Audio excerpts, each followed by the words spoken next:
नमस्कार, मैं सुनील शर्मा आप सभी का स्वागत करता हूं महासेवा न्यूज़ के खास कार्यक्रम में। दोस्तों, आज बात करेंगे मोफा के बारे में। मोफा यानी कि महाराष्ट्र ऑनरशिप फ्लैट एक्ट 1963। दोस्तों, शब्दों में ही इसका अर्थ है कि महाराष्ट्र ऑनरशिप फ्लैट एक्ट मतलब आपने फ्लैट यदि एज ए ऑनर खरीदा है तो आपको ये कानून संरक्षित करता है, आपको न्याय दिलवाता है। इस कानून के बारे में अभी हाल ही फिलहाल में कुछ सरकार को प्रपोजल गया है। वो प्रपोजल ऐसा है कि मोफा रिफिल होने वाला है, मोफा रद्द होने वाला, इस तरह की बातें चल रही हैं। इस विषय पर हम ज़्यादा जानकारी लेंगे।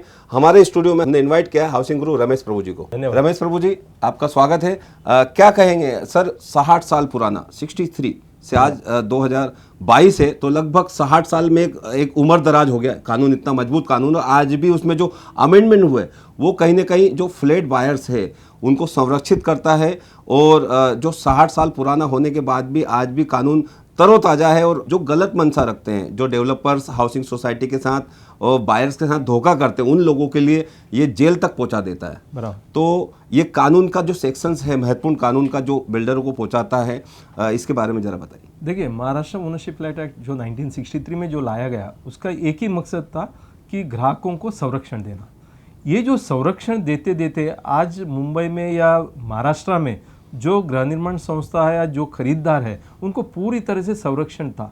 जो रेरा आया 2016 में, उसका महत्वपूर्ण कारण है नोएडा, दिल्ली में या नॉर्थ में जिस तरह से अफरा तफरी हो रहा था या जिस तरह से फ्रॉड जो लोगों के साथ धोखा हो रहा था, वो रोकने के लिए रेरा लाया।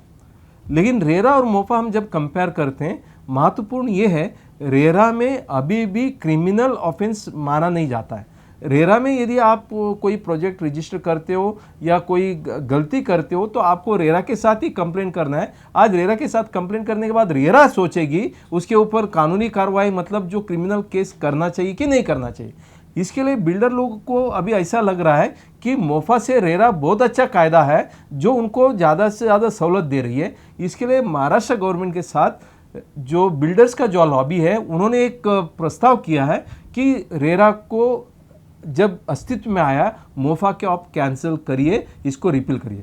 देखिए, रिपील करना या नहीं करना ये शासन के हाथ में है और मुझे लगता है कि इसको रिपील नहीं करना चाहिए। अभी क्यों नहीं करना चाहिए, महत्वपूर्ण है ये 60 साल से जो एक भूमिका बना के जो हाई कोर्ट, सुप्रीम कोर्ट में जो आज याचिका दाखिल हुई है, जिसके अंतर्गत जो फ्लैट ओनर को जो संरक्षण मिल रहा है, ये बहुत मजबूत है। यदि मोफा आप निकालते हो, अभी तक जितने भी जजमेंट सुप्रीम कोर्ट का, हाई कोर्ट का आया हुआ है जो बिल्डर का खिलाफ है, जिसको हम बोलते हैं प्रेसिडेंट, वो सब निकल जाएगा। और दूसरा जो कारण है, महत्वपूर्ण कारण है, देखिए मोफा जब आया तो पूरी बिल्डिंग और ज़मीन ये गृह निर्माण संस्था बना के उसको हस्तांतर करने का एक प्रावधान है और वो नहीं हो रहा था। तो 2010 में एक नियमावली ला के मोफा में 2008 में बदल करते हुए ये बताया गया सेक्शन 11 में कि यदि कन्वेंस 4 महीने के अंदर नहीं देता, ये मानना जाएगा कि उनको ज़मीन और बिल्डिंग दोनों हस्तांतर हो चुका है। और ये करने के लिए सक्षम अधिकारी DDR को नियुक्ति किया गया। आज महाराष्ट्र में लगभग 1.5 लाख कोऑपरेटिव हाउसिंग सोसाइटी, जिसमें से more than 1 lakh housing society जहाँ करोड़ों लोग रह रहे हैं, उनका भी आज ज़मीन का हस्तांतर नहीं हुआ है। यदि मोफा आप रिफिल करते हो, ये तो क्रिमिनल ऑफेंस तो निकल जाएगा, उसके साथ साथ जो आम आदमी का, जनता का एक राहत है जो ज़मीन अपने नाम से लेने का, वो भी निकल जाएगा और मुझे लगता है कि लोग रोड पर आएंगे। बिल्कुल। और ये लोग रोड पे लाख, 1.25 लाख की नहीं बात करें, 1.25 लाख तो कम से कम हाउसिंग सोसाइटी है, तो उसमें करोड़ों लोग रहते हैं। तो उन करोड़ों लोग तक प्रभु सर जो बता रहे हैं कि मोफा कानून पुराना है, 60 साल पुराना, ये आपके सभी लोगों के लिए है कि आपकी यदि कल से हाउसिंग सोसाइटी रीडेवलपमेंट में जाती है, आपको वो डेवलपर घर नहीं देता, तो मोफा काम आता है। तो रेरा आज 16-17 में आया है, लेकिन ये जो पुराने 60 साल से जो कानून है मोफा में, जो मुंबई का जो कल्चर है फ्लैट का, सबसे पहले भारत में यदि शुरू हुआ तो फ्लैट का कल्चर शुरू हुआ मुंबई और महाराष्ट्र से, और इसी कारण मोफा भी कानून आया।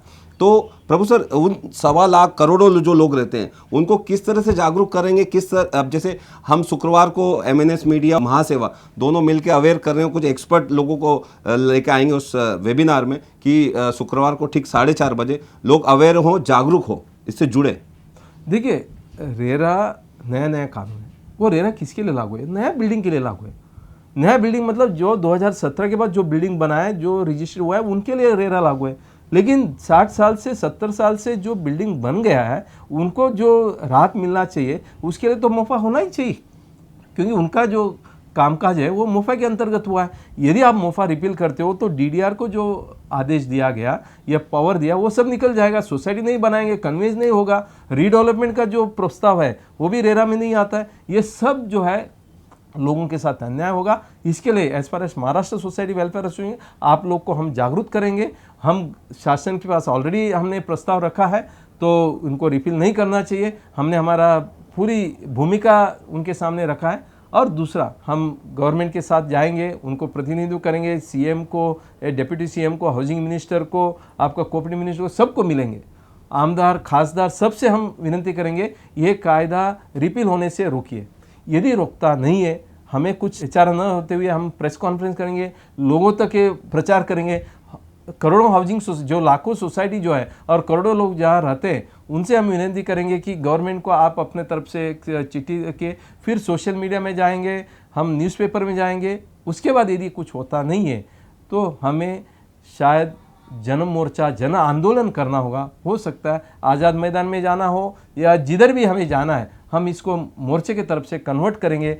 शासन को ये मोफा जो करोड़ों लोगों का राहत का एक कायदा है, उसको रिपील करने के लिए हम देंगे नहीं और देना भी नहीं चाहिए। यदि ये करते, हम लोगों के साथ ये भी मैसेज लेके जाएंगे, ये जो गवर्नमेंट है बिल्डर लोगों को साथ देने के लिए, लोगों को जो क्रिमिनल एक्शन करते हैं उनको राहत देने के लिए, ये क्रिमिनल लोगों का गवर्नमेंट है, ऐसा भी हमें बोलना पड़ेगा।